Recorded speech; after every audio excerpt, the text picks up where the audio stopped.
O apóstolo João, o discípulo amado, dizendo: esta é a vitória que vence o mundo, a nossa fé. E nós vemos, no outro texto, o próprio João diz que o mundo jaz no maligno. O mundo jaz no maligno. Então o mundo, ele é anticristo, o mundo é anti-Deus, o mundo é anti tudo que Deus ensina. Então, se Deus falar não faça isso, o mundo vai dizer faça.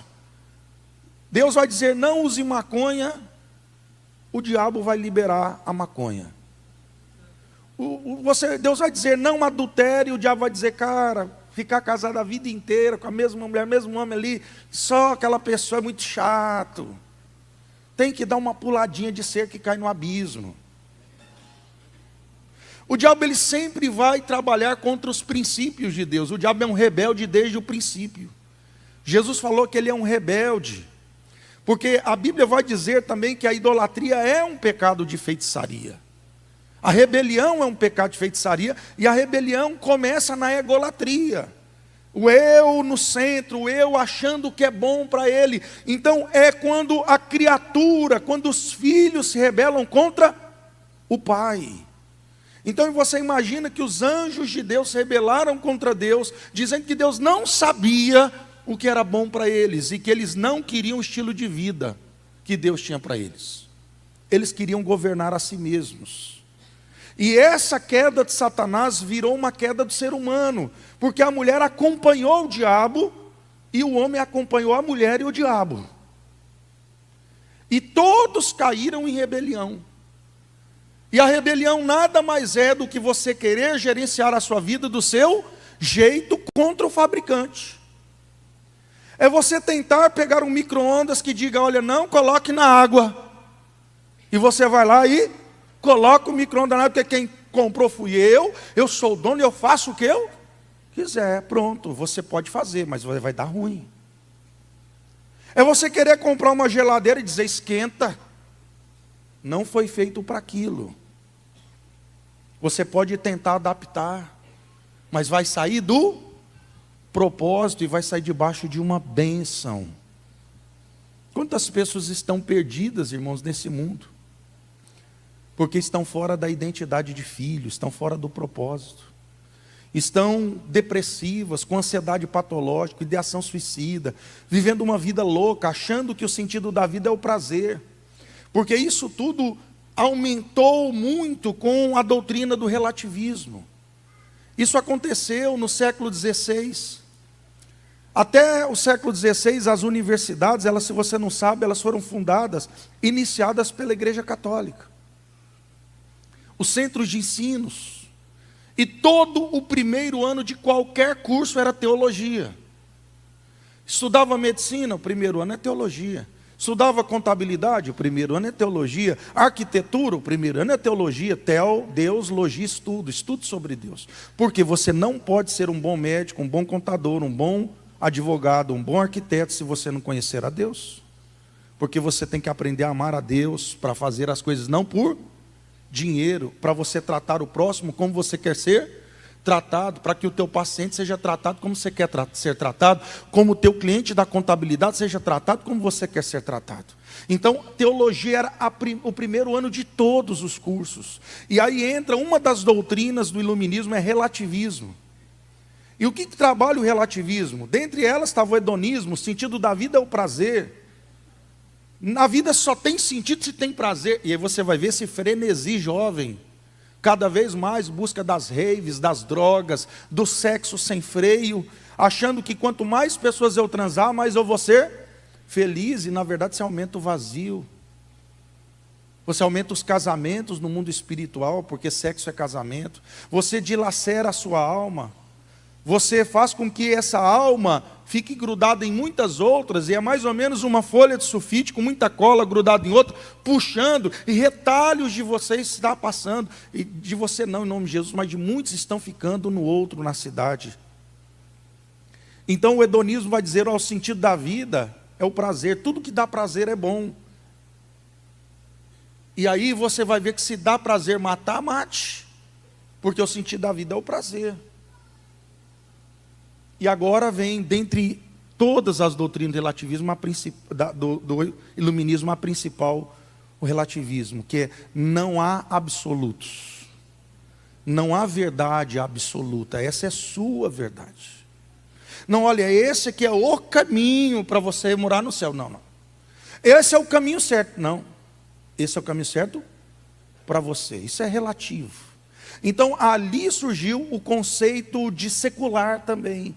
Porque quando se eu colocar o primeiro ano da matéria teologia dentro do curso para você ensinar sobre Deus, porque Deus tem que ser a base de tudo, Deus tem que ser o princípio e o fim, o alfa e o ômega.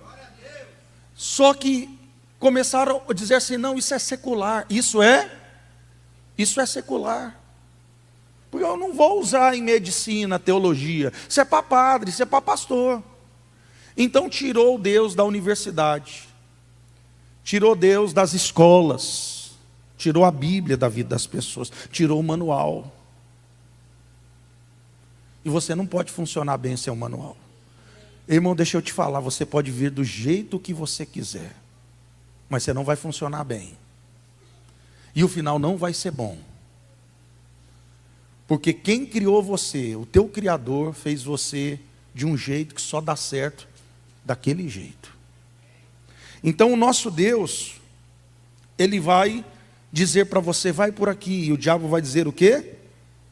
Vai por lá. Porque ele é rebelde desde o céu. Eles são as primeiras criaturas que se rebelaram contra o Criador. Quando você assiste filmes, a rebelião das máquinas, quando você vê vários daqueles filmes, tudo está falando do mundo espiritual. Então você vê Jesus vindo ao mundo, o Filho de Deus se torna carne, habita entre nós, cheio de graça e verdade, e Ele tem que vir porque todo ser humano caiu, todos pecaram, então tem uma dívida para ser paga, e o próprio Criador vai pagar a dívida. Deus proverá para si o cordeiro, ou seja, Deus vai pagar a conta.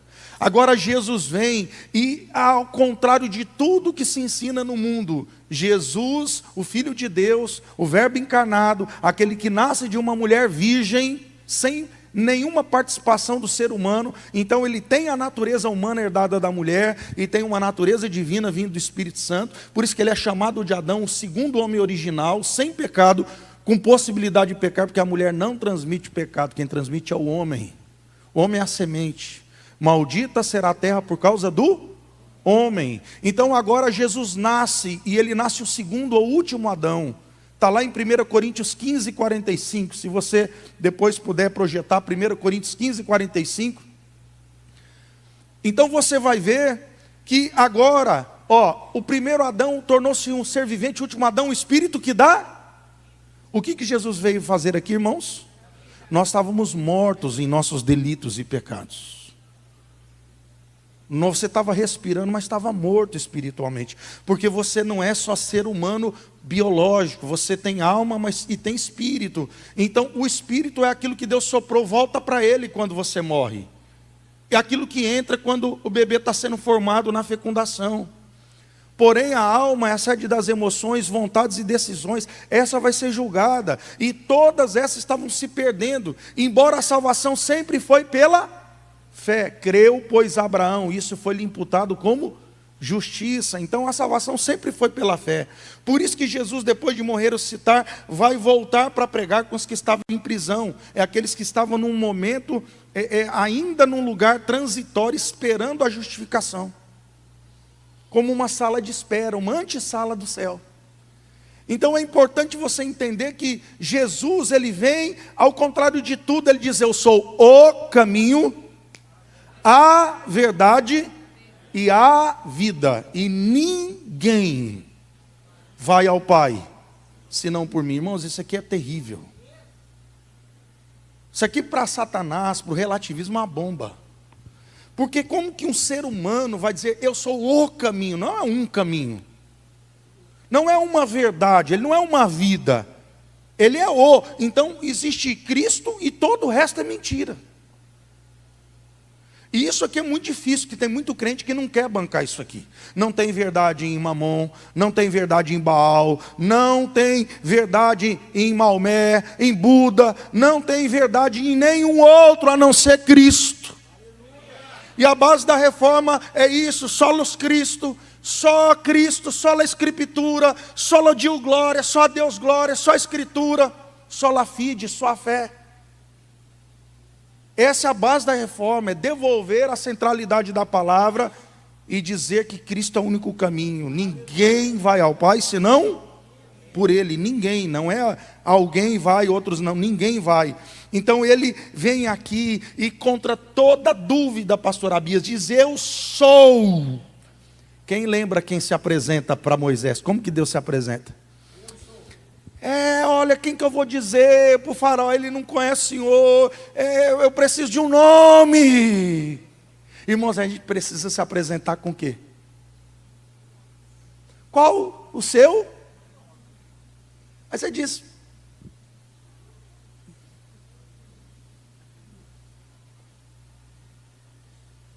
Deus, ele não fala assim, Joaquim, Ricardo, André, Anderson, não.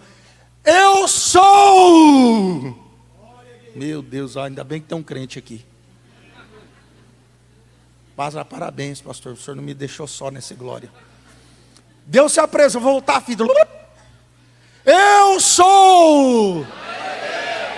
Irmão, você está entendendo o que é isso? Você não é, Ele é. Você tem que ficar dando nome, Anderson, Maria, Raimundinha. Jesus diz: não, eu sou é tudo. Eu opero tudo em todos. Eu sou. O cara é Ele. Deus é.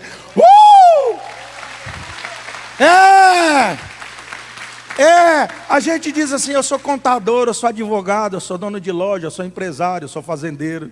Deus fala: eu sou tudo isso aí. O que você tem? Eu tenho isso. Aquele que diz: fala, eu tenho o mundo inteiro. Eu criei todas as coisas, inclusive você. Cuidado que eu vou amostradinho. Vou lhe riscar, viu? Ele tem o controle sobre a morte. Aquele cara ali não tem, não. Mas você tem que tomar cuidado que ele tem. Nós temos que temer aquele que mata o corpo e lança a alma. Você está entendendo? Que até a morte fala: soldado morto se apresentando, Senhor. O que o Senhor quer que elimine? Então, queridos, o que é fé? Fé não é uma coisa que você toma, não é um comprimido. Fé não é uma energia que você tomar um energético aqui que vai me dar fé. Fé você pode ser alimentado nela. Fé cresce e fé diminui. A Bíblia diz: aqueles que naufragaram na fé. A Bíblia diz: crescei na graça, crescei na fé. Então fé aumenta. Como que fé aumenta? Porque o que é fé? Fé são convicções. Fé são convicções absolutas, que se tornam o chão, que sustentam uma existência. Você está entendendo, minha filha? Por que você não tem medo de andar aqui na igreja? Porque tem um piso. E aqui, embora isso aqui é laje, tá? Só para lhe informar. Mas quando você anda num chão, num chão. Eu atendi um rapaz uma vez que ele tinha fobias. E uma das fobias dele era o medo da terra abrir e ele cair. Então nota que ele não tinha senso de segurança pessoal. Tem uma rachadura na segurança dele. Então os traumas, eles roubam a confiança, a identidade segura. Então uma pessoa acha que alguma coisa vai acontecer com ela porque ela perdeu o senso de segurança. Então, quando você tem fé, por exemplo, por que ninguém aqui segura em fio de alta tensão? Nem suicida gosta, eu acho interessante. Porque quando o cara quer se matar, ele toma remédio, ele corta o pulso, ele se enforca. Mas, assim, nunca ninguém segura em fio de alta. Não, eu vou segurar no fio ali. Por que ninguém segura, irmão? Se você vê um fio de alta tensão no chão, o que você faz? 2 quadras para lá. Porque você tem plena certeza de que aquilo mata. Ele não vai te dar um choque de 110. Ele vai matar você. O choque de alta tensão, ele pode ser tão forte que além dele te segurar, ele arranca o teu braço, ele pode partir você ao meio. Tinha um discípulo meu que trabalhava com alta tensão, ele me mostrou cada foto cada foto sobre morte com alta tensão, que você não dormia. Se você tem estômago fraco, você não come mais.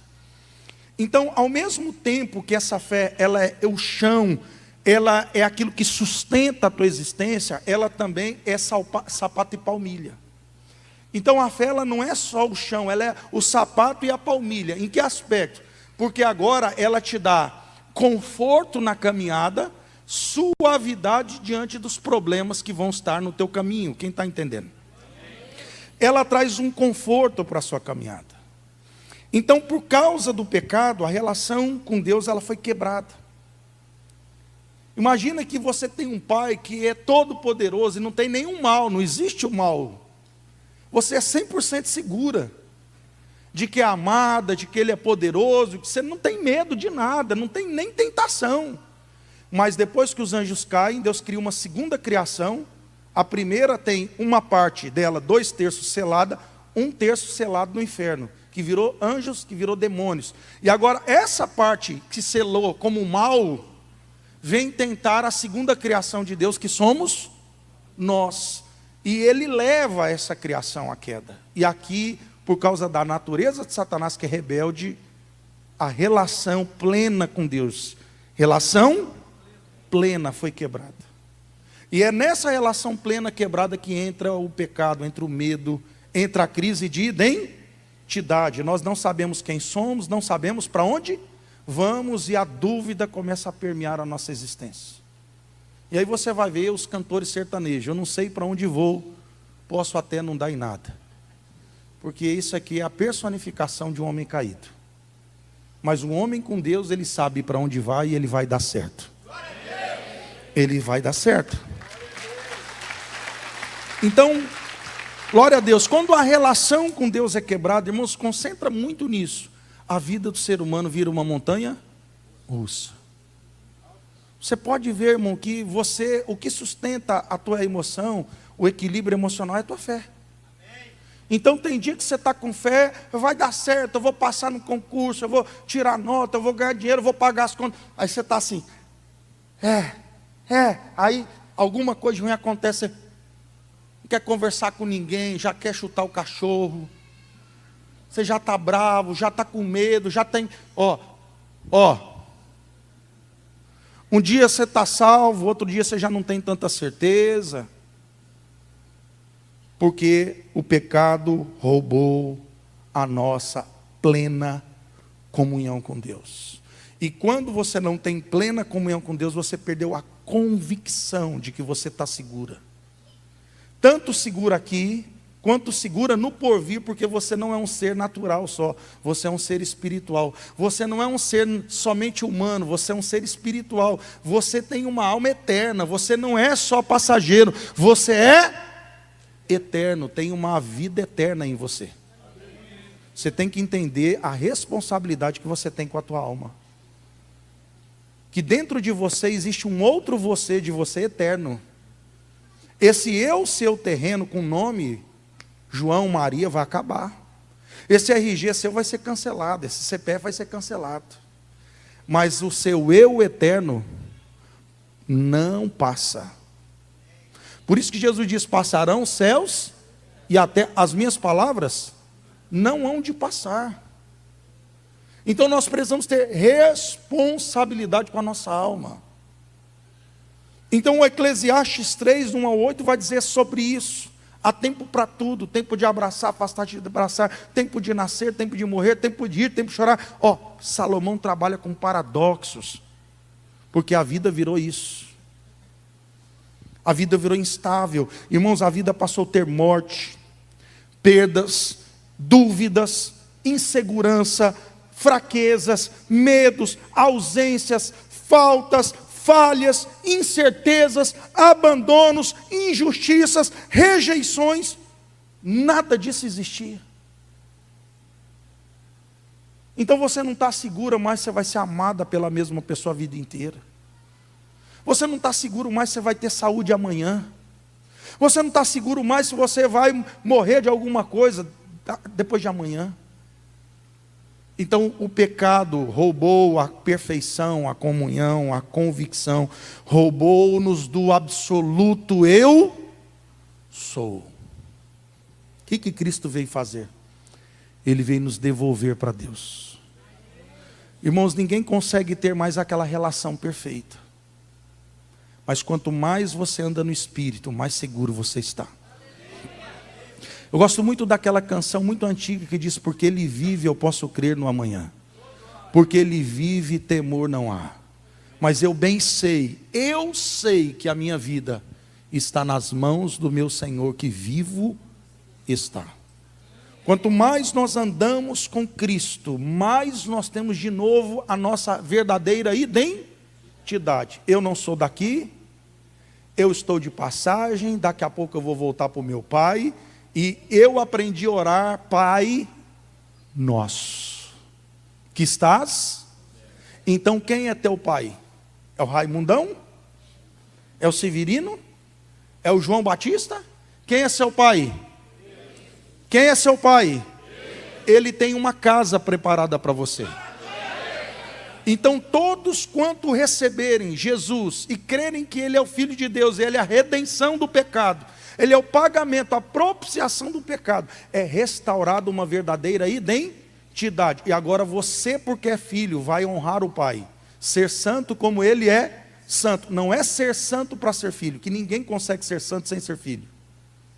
É o Espírito Santo em nós que nos dá capacidade de vencer o pecado. O homem sem o Espírito Santo, ele não vence o pecado. Por isso que Paulo vai dizer em Gálatas 5: se andares no Espírito, não cumprireis os desejos da carne. Porque o Espírito Santo anula a vontade da carne em nós. E o que faz isso? A convicção de que existe uma vida eterna, a convicção de que Jesus é a verdade, a convicção de que nós estamos aqui de passagem e que tudo bem de estudarmos, tudo bem de trabalharmos, tudo bem de casarmos, tudo bem de conquistarmos, termos empresas, negócios, fazendas, tudo bem de produzirmos, amém?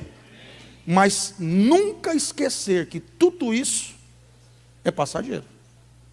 E o diabo é um ilusionista. Ele faz com que o seu coração fique preso no passageiro e você esqueça da eternidade. E você começa a trocar a eternidade por um beijinho, por uma ficada, por um pouco de dinheiro, por um prato de lentilhas. É a primogenitura. E às vezes quando a pessoa vai tentar se arrepender, é tarde demais. É isso que Esaú personifica. Aqueles que perderam a identidade do primogênito. Porque não entenderam o nível do compromisso de ser filho de Deus. Queridos, como ter fé? O que? Como? Como ter fé? Quem é que está estudando medicina? Levanta a mão. Aqui eu sei que eu posso perguntar, que a metade vai levantar. Glória a Deus. Como que vocês vão ser médicos? Vocês chegaram aqui, pessoas sem um título de médico. Então vocês tinham conhecimento talvez de um outro curso que vocês já haviam feito.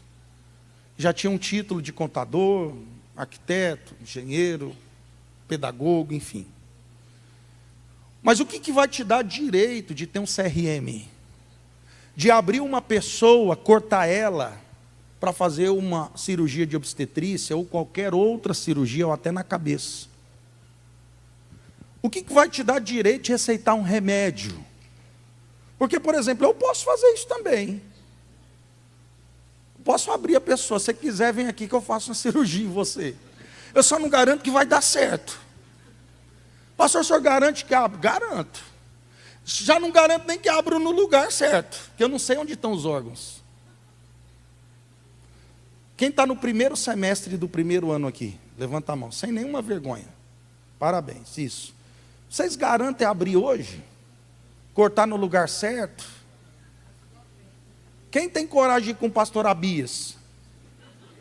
Se fosse para ele orar, eu queria, mas para fazer uma cirurgia em mim, eu estou fora. Por quê? Porque hoje, ele não está pronto. Mas daqui 7 anos, quando ele tiver feito a faculdade e a especialização, dependendo do que ele fez, eu vou ter certeza que ele dá conta. E algum órgão vai autenticar isso.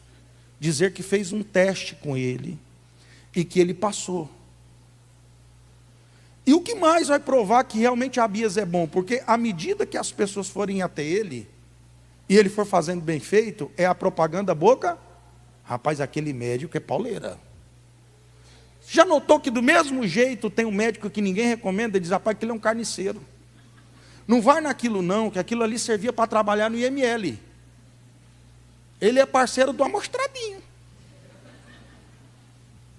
É verdade ou não é? O que dá a autorização de você ser um mecânico? Eu posso mexer na sua caminhonete, pastor? Você quer que eu dê uma mexida nela? O que vai fazer o cara abrir uma Amarok, uma Hilux, ou qualquer carro que seja, mexer ali e depois o carro fica top? Conhecimento. Pastor Nelson, quantos anos de casado já? 18. Quem tem mais de 40 anos de casado aqui? Mais de 40 anos, parabéns, vocês são vencedores. Sobreviventes, aleluia. É brincadeira, eu tenho 21. Gente, depois de 40 anos, só da mulher olhar de lado o cara já sabe. Eu tenho 21, eu bati o olho na minha esposa, eu já sei. Hoje dá, hoje não dá. Hoje tem como pedir, hoje não tem como pedir. Tem que fazer um agrado. É assim ou não é, gente? Você trabalha 10 anos com o patrão, você sabe como ele chega na empresa. Hã? Porque o que vai trazer fé? Gente, como ter fé? Porque a gente fica pensando que fé é uma coisa que entra na gente.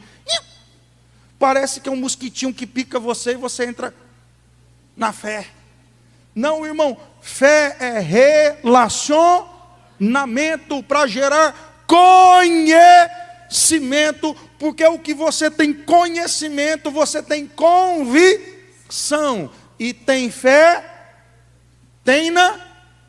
em ti mesmo. Fé não é uma coisa que transfere, guarda isso, fé não é uma coisa que transfere. Pastor, bota a mão na minha cabeça e transfere a fé. Não, ei, o pessoal fala, pastor, como é que o senhor sabe? É 45 anos de idade, pelo menos 38 lendo a Bíblia. Eu quase não abro a Bíblia, porque eu não preciso, a Bíblia está aqui. E não é só saber onde está o texto, é obedecer o texto. Eu tenho que crer que aquilo que está escrito é real, e é uma lei, Por exemplo, tem muita gente que crê na lei, não pure o sinal vermelho, mas não tem um guarda ali. Então vamos. É nóis, pai. Aí sempre tem um muquirana que estava lá, você não viu. Eu já tomei umas multas por furar sinal. Eu peço perdão ao Senhor e confesso o meu pecado diante da igreja. Já fui multado, foi pago. Não perdi a salvação, perdi 7 pontos. E paguei R$293. Agora nota. Conhecer a lei não é obedecer a lei. Você tem que ter convicção. Eu achei que valia a pena. Ó, você está entendendo? Eu achei que valia a pena. Eu não vi o guarda estava lá. Bem amocadinho. O problema é que o céu vê tudo. E anota. E que ninguém foge dos olhos. Só que você tem que ter fé que tem alguém lá. O problema é que muita gente vive como se Deus não existisse. Deus está morto. Deus está? Para muitos Deus está morto. Mas Ele vive. Porque Ele vive, eu posso crer no amanhã. Aleluia.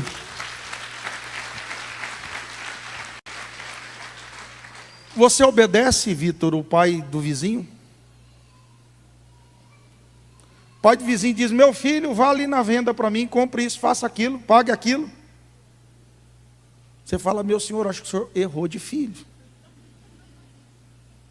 Quem é o único que pode dar uma ordem para nós? O pai. E ele tem uma lei.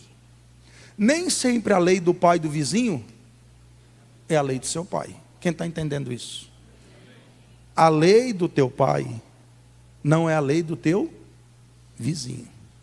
E para você não andar na lei do teu vizinho, você tem que ter um pai. E você tem que conhecer o seu pai, para saber o que ele aprova e o que ele não aprova. E a lei do seu pai é firme, ele não relativiza.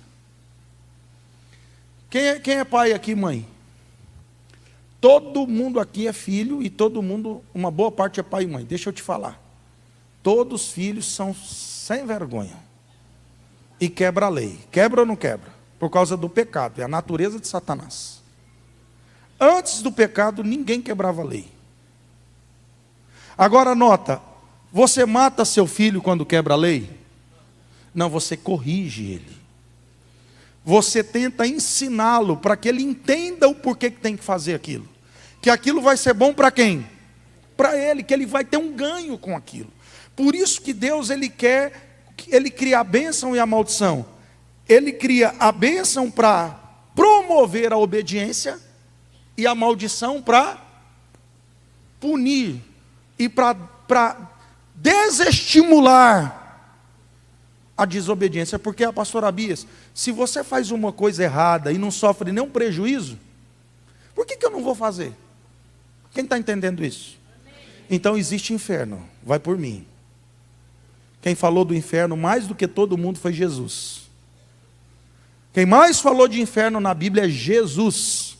E ele disse que lá choro, pranto, ranger de dentes, o fogo não apaga, o bicho come, quem está aqui não passa para lá, quem está lá não passa para cá. Então não pense que Deus não vai colocar a pessoa no inferno. Porque ele proveu a salvação para todos que estavam no inferno.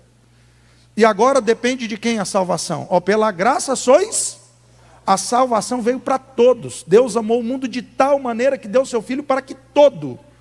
Agora nota, a salvação pela graça mediante a... Então a fé é o que me viabiliza a graça. E para eu poder ter a graça, eu preciso ter fé, porque sem fé é impossível agradar a Deus. Você não crê que Ele existe? Por que eu vou obedecer? Você acha mesmo que você vai ser fiel por causa do pastor Anderson? Você acha mesmo que você vai ser fiel por causa da tua mãe, teu pai, teu líder, discipulador? Gente, quando é religião, a religião faz você ser fiel na frente das pessoas. A religião faz você ser fiel por aceitação humana. Mas quando você não está diante de pessoas que te conhecem, você faz qualquer coisa. Então religiosidade não é fé.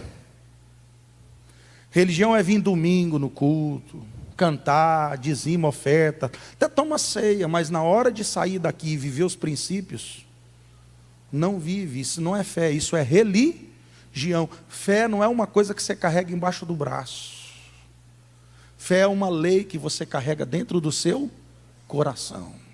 Fé é algo que você faz quando alguém está vendo e quando ninguém está vendo, principalmente quando ninguém está vendo. Porque não é um código de conduta social, não é um código de conduta externo, é um código de conduta interno, só que você tem que ter fé. Como que eu posso ter fé? Salmo 119, 105, lâmpada para os meus pés, e a tua palavra e luz. Oséias 6,3, conheçamos e prossigamos em conhecer ao Senhor.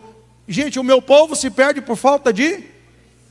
Então nós não podemos agradar a Deus sem conhecê-lo.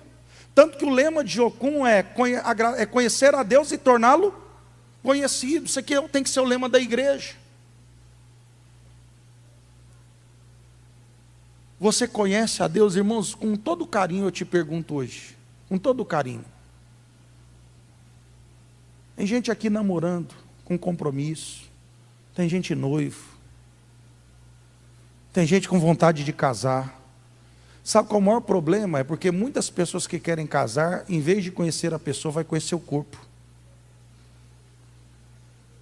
E conhecer o corpo já é casamento. Então, a única maneira de eu ver se eu dou certo é conhecendo se aquilo que a pessoa acredita é o mesmo que eu acredito, porque não tem como andar dois juntos se não estiverem de acordo. Então, eu preciso conhecer a Deus. Pastor, como que eu conheço um ser invisível, um ser eterno, um ser que ninguém pode nem ver a face dele se não morre? Você vai conhecê-lo pela sua palavra. Como poderá o jovem endireitar os seus caminhos? Conhecendo a sua palavra. Salmo 119. Você conhece Deus? Por exemplo, eu falei no seminário de aliança, que eu falei aqui, eu conheço minha esposa, eu sei a cor predileta dela, o tamanho da lingerie dela, o número de sapato que ela calça.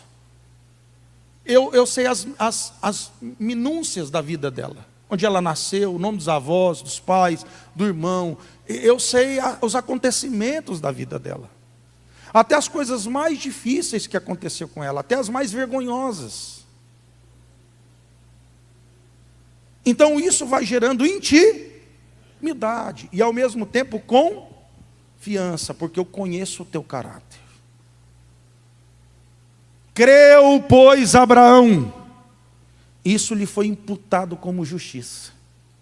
Então a fé, você crê e faz com que você se mova, mesmo sem ver. Então a fé faz com que você coloque o pé sem ter nada. E Abraão vai para um lugar que ele nem sabia para onde era. E Abraão creu e ele vai para um lugar que eu ainda te mostrarei. Quer dizer, você vai sair sem rumo. Então, pastor, eu não tenho nem endereço. Para onde eu vou? Eu vou para onde Deus falar que eu tenho que ir. Aonde eu estou seguro? No endereço? Tem muita gente achando que a segurança está em Santa Catarina. Ou a segurança está em São Paulo, ou está no Paraná. Gente, a segurança está no centro da vontade de Deus. Qual é o melhor lugar do mundo para você estar? A vontade de Deus, porque lá você vai ser próspero, lá você está protegido, lá você é mais que vencedor. Então, como ter fé? Lendo o manual do fabricante. Como ter fé? Conhecendo o caráter daquele que fez a promessa. Então Deus aparece para Abraão, lá em Romanos 5, 25 anos depois de ter feito a promessa. Deus faz para ele, irmã, a promessa com 74 anos. Agora ele está com 99, Sara tinha 64, agora está com 89. E Deus de novo, depois de 25 anos, vai dizer para ele que ele vai ser pai de uma grande nação. Com 7,4, irmão, já estava difícil. Com 9,9, a mulher dele com 64 engravidar, já dava um trabalho. Com 8,9, a olhos humanos é o quê? Impossível. Mas para Deus, porque Ele criou o seu aparelho reprodutor. Ele criou o sêmen. Ele dá a vida e tira. Para Deus nada. E sem fé é impossível agradar. Não tem como andar com Ele, meu irmão. Fé é o que torna viável você andar com Deus. E fé é você conhecer o caráter daquele que fez a promessa. Ele não é homem para que minta, nem filho do homem para que se... Mas, pastor, eu vi na Bíblia que Deus se arrepende. Exatamente isso. Ele se arrepende quando você quebrou a promessa. Ele se arrepende quando você mudou de comportamento. Então Deus não age, Deus reage. E nem sempre, mesmo quando você falha, Ele quebra a aliança. Tem vezes que Ele tem misericórdia. Como ter fé? Você conhece a Deus? Quantas vezes você leu a Bíblia esse ano? Quantos capítulos você lê por dia? Você maratona em série? Gasta muito tempo conversando com os outros, até fofocando, tomando tereré em roda, falando de futebol. Amanhã é o dia do futebol, o dia da rodada. Quanto tempo com a palavra? Olha o que Deus fala para Josué quando ele vai entrar na terra. Josué, filho de Num, não te apartes do livro desta lei, mas antes medita nele dia e noite. Porque, irmão, se você quer entrar na terra prometida, na terra que emana leite e mel, você tem que guardar a palavra. Irmãos, hoje está tão fácil, tem a versão A Mensagem, Linguagem de Hoje, NVI, ACE, Almeida, AEC, que é a de estudo contemporâneo, ACF, é corrigido fiel, versões que, mas eu não entendo a Bíblia. Irmãos, quem aqui entende a esposa, depois de 20 anos? Você já entende a sua esposa, pastor? Se falar que sim, mente, se falar que não, morre. Faz assim. Porque daí não dá para dizer que nem assim não é não. Então, dá aquela rodadinha na cabeça assim, que dá tudo certo. Irmãos, como é que você vai conhecer a Deus? Tem que ficar buscando. Tem texto que eu li lá no começo, que eu entendi tudo errado. Era adolescente. E li aquilo, rapaz, depois que eu fui ler mais velho, eu falei, Jesus, olha, eu tinha entendido tudo errado. Mas quando eu comecei a ler o comentário bíblico, comecei a ouvir mensagem, comecei com maturidade a ler a Bíblia, por isso que você não pode ler a Bíblia uma vez. Você tem, por que a Bíblia diz que, a palavra de Deus diz que ela se renova a cada manhã? Porque não é ela que mudou, foi você. Então às vezes aquele texto que nunca falou com você, agora naquele dia que você está passando, aquela circunstância que você está vivendo, você nunca tinha vivido, aí aquele texto salta e fala com você. Aquele texto que falou de um jeito quando você tinha 15, fala de outro quando você tem 20, e fala outro quando você tem 22, e fala outro quando você tem 25. A Bíblia vai o quê, gente? Porque o leitor está renovando. O nível intelectual do leitor está renovando. O nível de conhecimento do leitor está renovando. E às vezes ela amplia a visão do que você está vendo. Quem está aqui diz aleluia. Então, fé para quê? Para que serve a fé? Nós falamos onde, como, o que, como, para que eu tenho fé? A fé, ela faz com que você se mova não pelo que está vendo. A fé faz com que você se mova não pelo que você está vendo e vivendo naquele momento. Por exemplo, quantas vezes você estava vivendo um momento que você não se moveria se não fosse por fé, porque não tinha condições humanas e naturais para aquilo. Não é verdade, pastor Abias? E aí que está o detalhe. Eu não movo por aquele momento, a circunstância, mas eu me movo por aquilo que eu acredito. Vamos dar um exemplo prático, gente, concentra. Pedro, Jesus está andando sobre...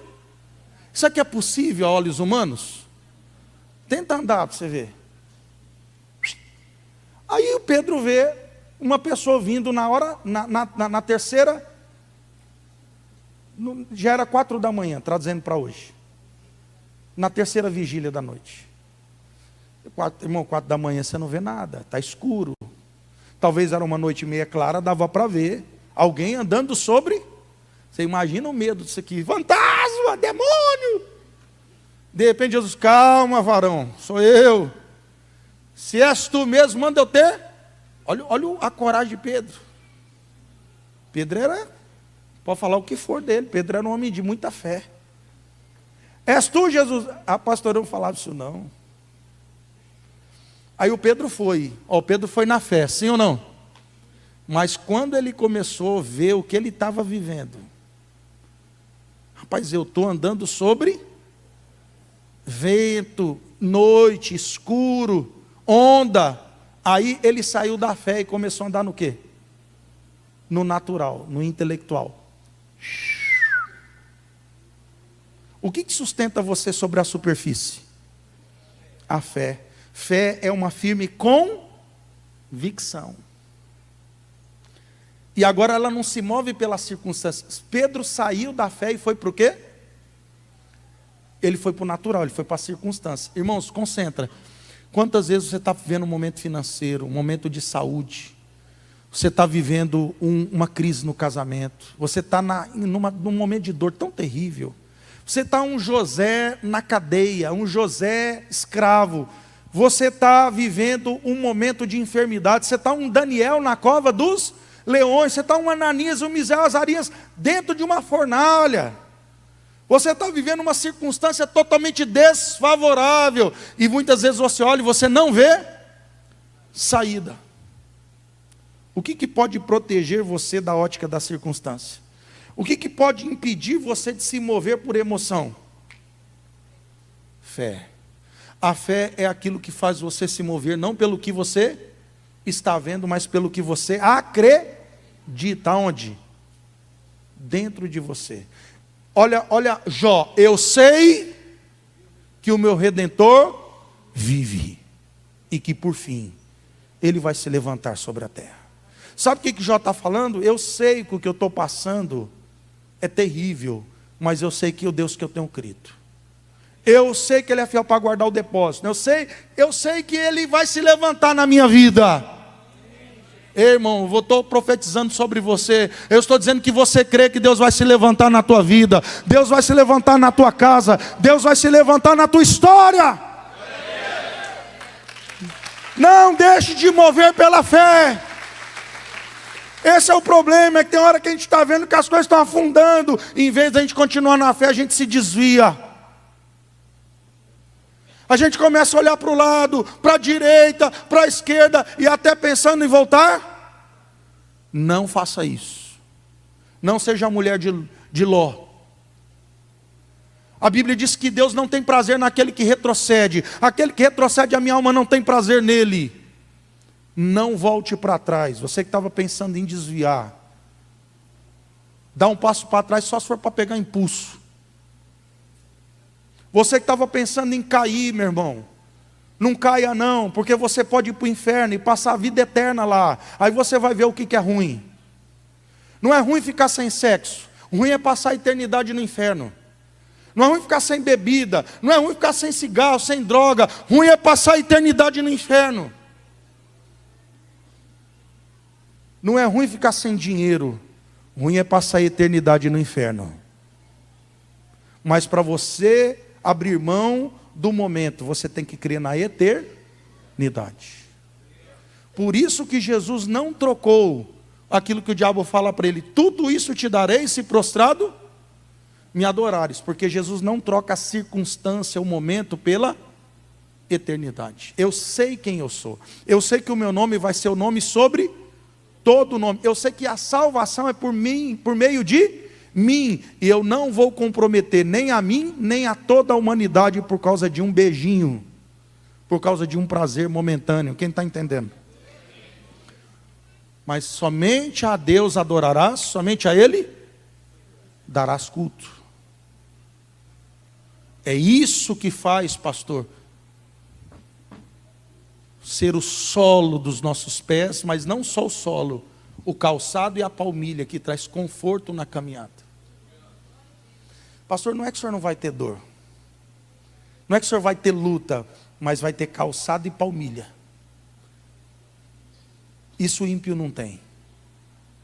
Na hora que vem a crise na vida do ímpio, ele desespera, por isso que ele suicida, por isso que ele entra em depressão profunda e não levanta. Sabe por quê? Porque ele não tem esperança.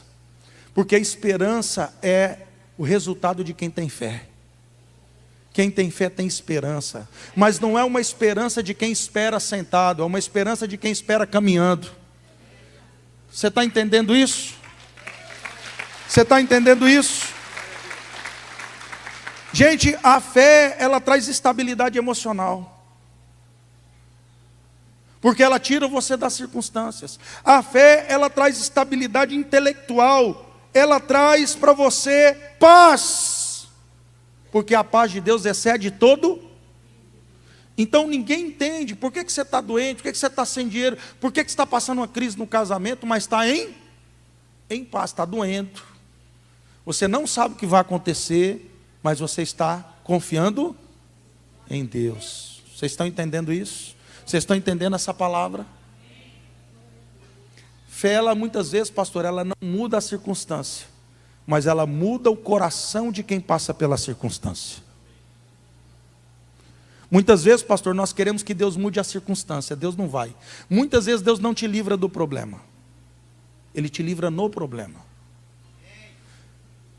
Deus não tirou Daniel da cova, antes deixou ele ir para a cova. Deus não tirou Ananias e Azarias da fornalha, deixou passar pela fornalha. Então ele não livra da cova, não livra da fornalha, não livra da tempestade, mas ele livra na. Por que muitas vezes Deus não te livra do problema, mas no problema? Porque ele tem um propósito no problema. Ele quer ampliar a sua fé. Ele quer ampliar o seu relacionamento. Irmão, não sei você, mas quando é que você busca a Deus? Quando você está tudo bem ou quando você está mal, você busca um pouco mais? Irmão, responde aí. Quando está tudo bem, você busca, amém? Mas quando está mal, você faz o quê? Você busca 3 vezes mais. Senhor, eis-me aqui, levante-me, Pai, tem misericórdia, Pai. Irmão, cuidado para Deus não mandar uns problemas na tua vida, porque Ele está com saudade. Tem hora que os problemas vêm porque Ele está com saudade. Ele diz assim, rapaz, eu vou começar a mandar umas lutas miseráveis.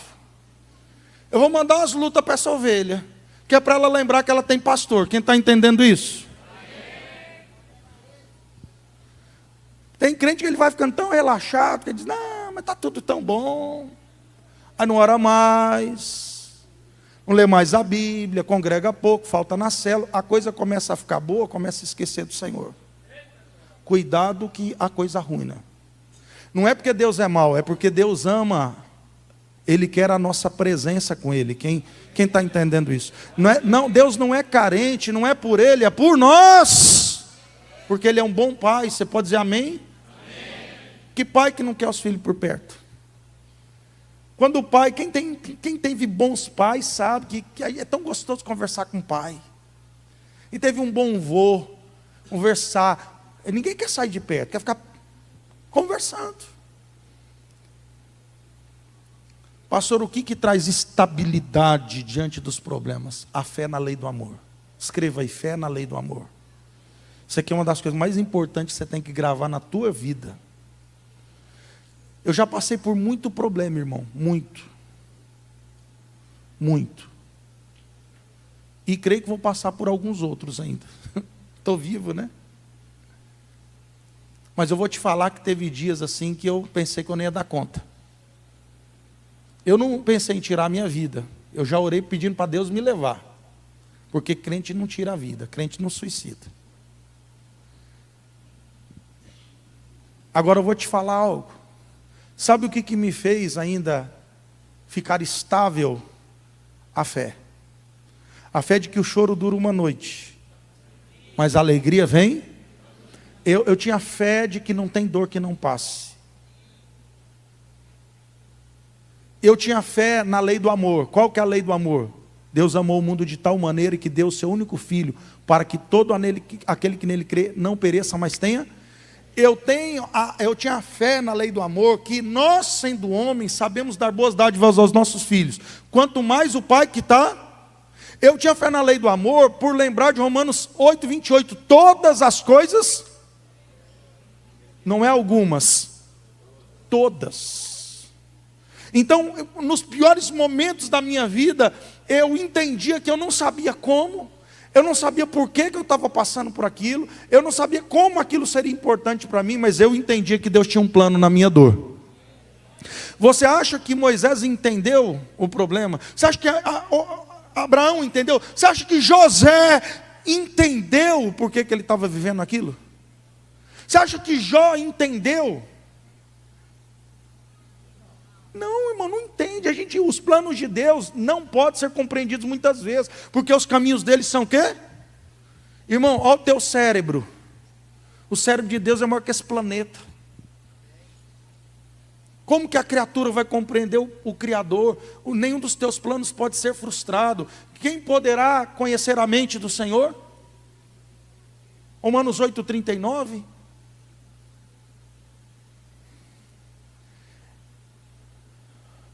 Pastor, como ter paz dentro do Egito? Com 17 anos de idade, sem conhecer a língua, longe do pai e da mãe, sendo escravo depois de ser bom filho. Como você conseguir ter paz dentro de uma fornalha, de uma cova com leão, perdendo tudo, dormindo bilionário e acordando pobre de marré. Mas não é só pobre, é perdendo 10 filhos, é no outro dia estar doente, sem saber por quê? Aí você vai dizer, rapaz, que Deus miserável é esse? Esse Deus é mau. Ó, Jó, eu sei em quem tenho crido, e que por fim se levantará sobre a terra. Sabe o que sustenta você no pior dia da tua vida? A fé na lei do amor. Deus me ama. Ei, irmão, Deus não tem amor por você, Deus ama você. Deus não tem amor, Deus é amor. Então eu conheci a palavra, 1 Coríntios 10, 13. Não veio tentação sobre vós que não foi humana, e Deus não vai dar nada além daquilo que você pode. Então eu sei que provas e crises têm um propósito. Muitas vezes é pedagogia. Tem dois tipos de pedagogia. A desobediência, Deus está te dando uma P para você voltar para o caminho. E tem a outra parte da pedagogia, que é Deus fortalecendo a sua musculatura. Porque, irmão, tem hora que Deus quer fazer algo tão grande com você, que Ele precisa aumentar o teu nível de fé para outro patamar. O que Ele vai mandar? Problema. Crise, luta, dor. Você fala, meu Deus, o que é isso? Quanto mais oro, parece que tudo piora. Deus está fazendo o quê? Você quer ganhar massa? Aumentar a coxa? Endurecer o glúteo? Levantar? Carga. Quem está entendendo? Quem quer crescer aqui? Quem quer crescer aqui? Se prepara para a luta. Quando se mostra fraco no dia da angústia, a tua força é pequena, tua fé é pequena.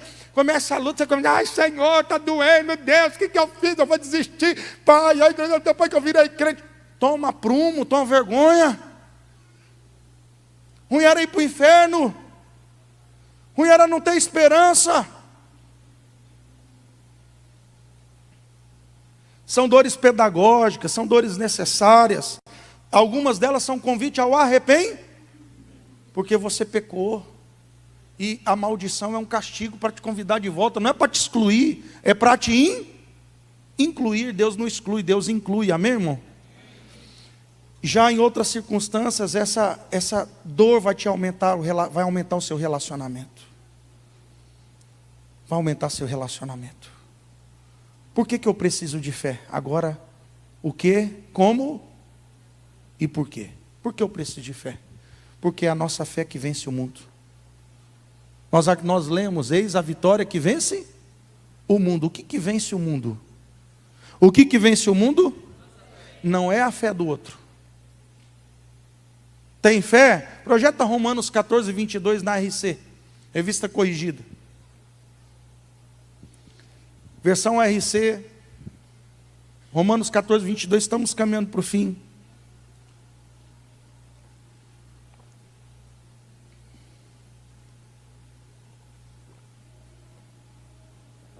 Tens tu fé? É uma pergunta. Pergunta por irmão aí. Não, que essa vozinha aí não dá não. Fala para ele aí, tens tu fé? Tu tem fé, varão? Tu tem fé, varô?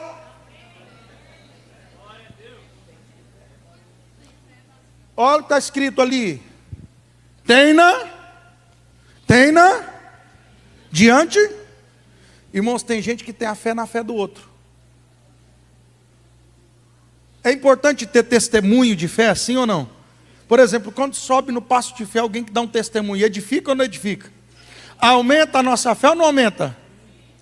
Mas a gente tem que aprender a ter fé, não é fé na fé do outro, é fé na fé da palavra, é fé em Deus, é fé que está dentro e não fé que está fora.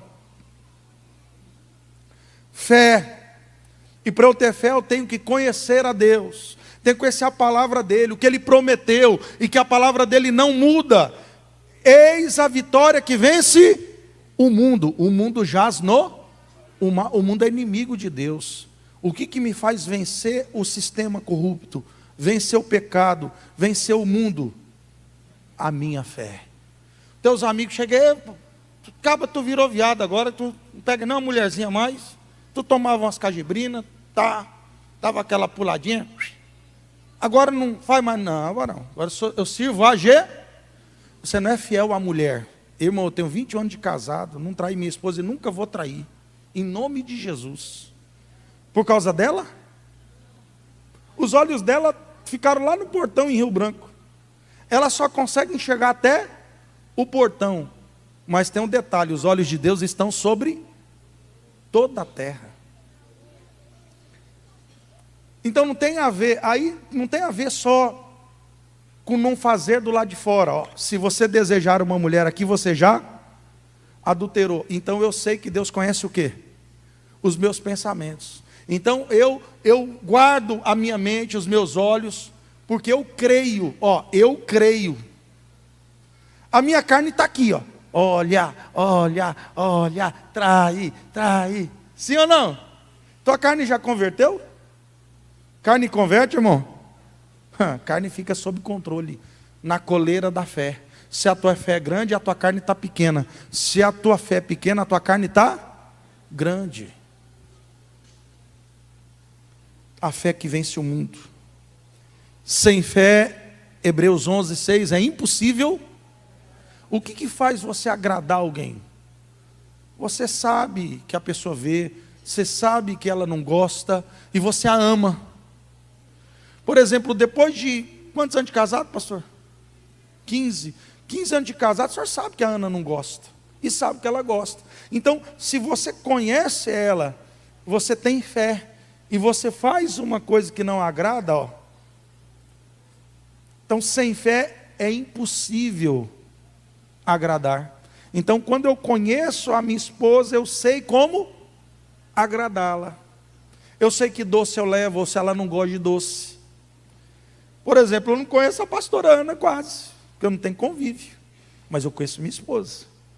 Eu sei que doce eu levo para ela. Eu sei que tipo de roupa que eu compro. Então o convívio, o relacionamento faz a gente saber como agradar o outro, sim ou não? Quem quer agradar a Deus aqui, irmão? É isso, quando você agrada a Deus, Deus agrada-te do Senhor, e Ele satisfará os desejos do teu coração. Está entendendo agora que quando você se agrada de Deus, Deus fala, Ele está tão pertinho, ela está tão pertinho, eu vou abençoar. Você agrada quem você conhece. Por que eu devo ter fé? Porque Ele recompensa quem o busca. Ele recompensa quem o busca. Ele é galardoador daqueles que o buscam. Romanos 11:6. Pode projetar lá, Hebreus 11:6. Hebreus 11:6. Ora, sem fé é impossível agradar-lhe. É necessário que aquele que se aproxima de Deus creia que Ele, e que Ele o quê? É presenteador daqueles que o buscam. Gente, qual que é o prêmio de quem agrada a Deus? O primeiro prêmio, a salvação eterna. Quem tem o Filho tem a vida. Quem não tem o Filho, não tem a vida. Irmãos, o primeiro prêmio de quem agrada a Deus é vida eterna. Por exemplo, qualquer pessoa entra na tua casa, você abre a porta da sua casa para um estranho, para uma pessoa que você não confia, então o céu tem porta. E o portão do céu é a porta estreita. E só entra por lá quem Ele abre. Então só entra lá quem nasceu de novo. Quem aceitou Jesus. Ele é o caminho. Ele é a verdade, Ele é a vida, mas Ele também é a porta. Quem passar por mim, salvar-se-á. Então a fé, pastor, ela traz salvação eterna. A fé, gente, ela cria ambiente de milagre. Sabe o que faz o milagre acontecer? A fé. Jesus, filho de Davi, tem compaixão de mim. A fé traz o sobrenatural. A fé chama o mundo espiritual para o mundo físico. Quem está entendendo? Por o mundo espiritual não tem milagre. O impossível no mundo espiritual é possível. Lá não tem nem doença. Mas quando você tem fé, você chama o quê? O sobre, acima do natural para o natural. Então você traz o céu para a terra. A fé transforma o impossível em possível. Então a fé traz a salvação eterna. A fé, ela cria o milagre. E a fé, ela te coloca em ambientes favoráveis. e te tira de ambientes tóxicos, nocivos à saúde espiritual, emocional e física. Por causa da fé, você cria amizades e relacionamentos que te ajudam. Por causa da fé, você se afasta das más companhias, das drogas, do álcool, do crime, do pecado. A fé ela é tão abençoadora que ela te abençoa eternamente e abençoa humanamente. A fé ela traz equilíbrio emocional, porque ela te tira da circunstância. Ela faz você andar sobre as circunstâncias. Hebreus 10, 23, para a gente encerrar. Guardemos firme a confissão da esperança, sem vacilar, pois quem fez a promessa é fiel. Retenhamos firme a confissão da nossa esperança, porque é fiel o que prometeu. Aquele que fez a promessa é fiel para cumprir. Ele tem as chaves, a porta que ele abre e a porta que ele fecha. Vamos colocar em pé. Eu quero convidar você a dar um passo de fé. Não é o passo de fé só da quarta-feira, também. Mas eu quero te convidar um passo de fé para a salvação. Eu quero convidar você hoje a passar pela porta. E essa porta se chama Jesus. Ele é o caminho, a verdade, a vida. Ele é a porta. Ele é o absoluto. Ele é o alfa e o ômega. Ele é a brilhante estrela da manhã. Ele é a raiz de Davi. Quem tem o filho tem a vida. Quem não tem o filho já está condenado. Eu quero convidar você que creu. A fé vem pelo e o ouvir pela palavra. Não é o ouvir é o ouvir pela. É começar a ouvir tudo pela. O que a Bíblia fala? E a minha fé vai ser construída pela palavra. Eu quero convidar você sem emoção, porque a fé não é emocional, a fé é racional, a fé é razão. Você não consegue ser fiel por causa de emoção. A emoção, ela é circunstancial, a fé é ultra circunstancial. Quem vive por fé não vive por circunstância. Eu quero convidar você que quer nascer de novo hoje. Mas agora não é um nascimento biológico, é um nascimento espiritual. Porque segundo a carne você já nasceu faz tempo, mas segundo o Espírito você pode estar morto. Só tem a vida quem tem o Filho. E eu quero convidar você a aceitar Jesus hoje. Não é aceitar religião, não é aceitar a MBCI, não é aceitar um pastor. Você vai ter uma igreja, você vai ter um pastor, mas é aceitar a Cristo, Filho de Deus, o Salvador do mundo. Aquele que é a declaração, a carta viva do amor de Deus. Você que quer recebê-lo como Senhor da sua alma e Salvador da sua vida, levante sua mão, sem titubear, porque se essa palavra não falou com você e você não creu, meu irmão, levante suas mãos. Quem quer receber Jesus, quem quer reconciliar, pastor, eu estava afastado dos caminhos, Senhor, vem aqui à frente, eu quero orar com você. Você que estava afastado, você que quer voltar para a casa do Pai hoje, sai do seu lugar correndo, não demora não. Você que quer receber Jesus, vem aqui à frente, eu quero orar com você. Hoje começa uma nova história na tua vida. Hoje a salvação entrou na sua casa. Hoje tudo se faz novo, tudo começa de novo. É assim que os casamentos ajustam, é assim que a saúde melhora, é assim que a gente tem certeza da vida eterna, é assim que a gente dorme tranquilo, não tem medo da morte. Irmão, como é gostoso ser crente. Eu durmo sem medo. Eu durmo sem medo de ser assaltado, de morrer. É isso, hoje a salvação está chegando na sua vida. Vem para cá. Vamos cantar. Enquanto as almas vão vindo, enquanto o céu celebra, vai ter festa hoje. Mas só os salvos, só os filhos, só os gratos, que a minha vida. Solte o som da sua garganta, aumente o volume, adore a Ele.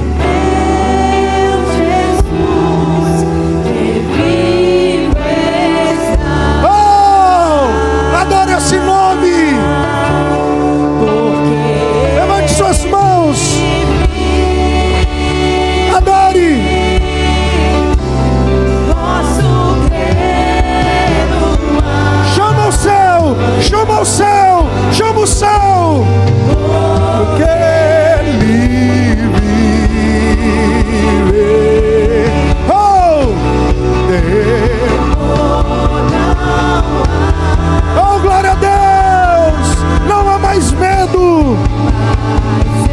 venceu a morte, Ele venceu o inferno, Ele venceu o pecado. Nele nós temos vida eterna. Glória a Deus, glória a Deus.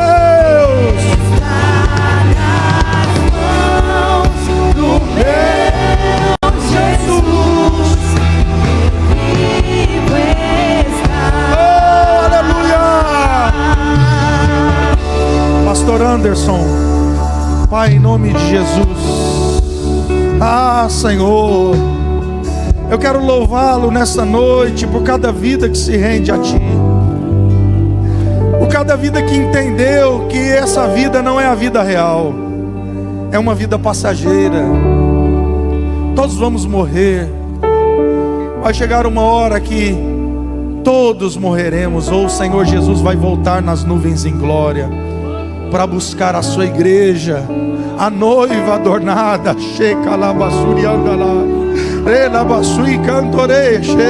Ah, Senhor, e que cada um que está aqui que já recebeu Jesus, guarde a promessa, guarde fielmente a promessa. E aqueles que estão hoje reconciliando e aceitando Jesus como Senhor e Salvador, que eles possam crescer na graça e no conhecimento, que eles possam conhecer e prosseguir em conhecer o Senhor, e que eles não desviem para a direita, nem para a esquerda, nem voltem atrás, mas que eles permaneçam firmes até o dia da vinda do Senhor ou da morte deles. Que eles possam a cada dia trilhar o caminho de Te conhecer e torná-lo conhecido. Que eles possam cumprir o ID de Jesus e levar o Evangelho a muitos.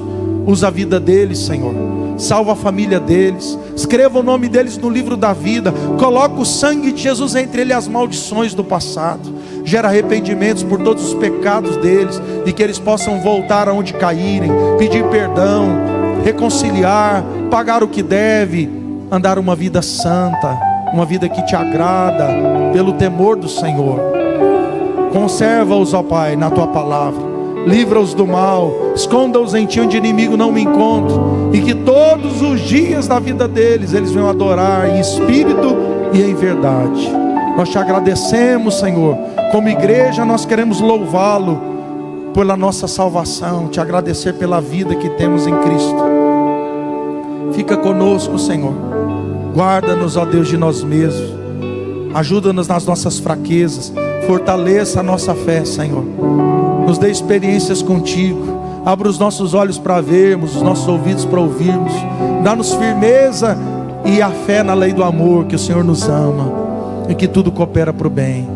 E que aqueles que estão passando momentos tão difíceis aqui possam entender exatamente isso. E o Senhor está no controle. Entender o que essa dor está falando. Se essa dor está chamando para um arrependimento, para uma mudança, ou se essa dor pede paciência, porque é uma provação. Mas independente de a circunstância, é para se arrepender ou para ter paciência, o Senhor está conosco. O Deus de Jacó, o nosso refúgio. O choro dura uma noite, mas a alegria, ela vem pela manhã. Sustenta esse irmão e essa irmã que passa por um momento tão difícil, Senhor. Que eles não vacilem na fé, que eles não retrocedam, mas permaneçam fiéis e firmes